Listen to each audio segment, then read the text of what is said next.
Satkhira bypass সড়কের পাশেই সকাল বিকাল মাছ কাটা, মাছের আড়ত যেটাকে বলা হয়। এখানে ঘেরের মালিকেরা সকালবেলা মাছ বিক্রি করে থাকেন। এখানে পাইকারি মাছ বিক্রি করা হয়। এখান থেকে মাছ দেশের বিভিন্ন জায়গায় চলে যায়। এখানে আপনার বিভিন্ন ধরনের মাছ পাওয়া যায়, যেমন মৃগেল, রুই, কাতলা এবং সিলভার কাপ থেকে শুরু করে ট্যাবলেট মাছ, পুঁটি মাছ এবং বিভিন্ন প্রজাতির মাছ এখানে পাওয়া যায়।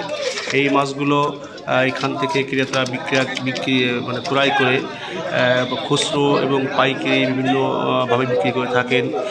এখানের মাছ দেশের বিভিন্ন জায়গায় চলে যান। সাতক্ষীরার মাছ মানেই মাছের ভাতে বাঙালি বলে, কিন্তু সাতক্ষীরার মাছ মানে অন্যরকম। সাতক্ষীরা মাছের জন্য বিখ্যাত। আর পাশাপাশি সাতক্ষীরা বাইপাসের পাশেই নিরিবিলি মাছ কাটা সুন্দর পরিবেশ।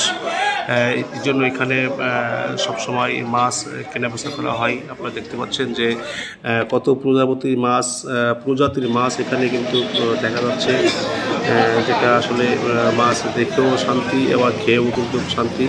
এই জন্য মাছগুলো সকালে ঘের মালিকরা তাদের ক্ষেত থেকে ধরে এনে এখানে পাইকারি বিক্রি করে থাকেন। এখানে একটি সেল হয়, সেই সেলের মধ্য দিয়ে সবাই এই মাছগুলো কিনে তারা বিভিন্ন জায়গায় বিক্রি করে থাকেন। বিভিন্ন বাজারে যান এবং এখান থেকে ঢাকা, খুলনা, সিলেট, রাজশাহী, কক্সবাজার এবং চট্টগ্রাম বিভিন্ন জেলায় এই মাছগুলো এখান থেকে চলে যায়।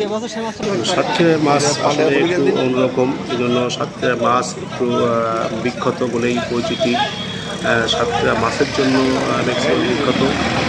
সাতক্ষীরা মাছ আসলে একটু সুস্বাদু হয় বেশি। আর ক্ষেত থেকে সকালে জীবিত মাছ ধরে এনে এখানে বিক্রি করে থাকেন। এই মাছ তারা যথাসময়ে ক্রয় করে আবার দেশের বিভিন্ন স্থানে মাছগুলো পাঠিয়ে দিয়ে থাকেন।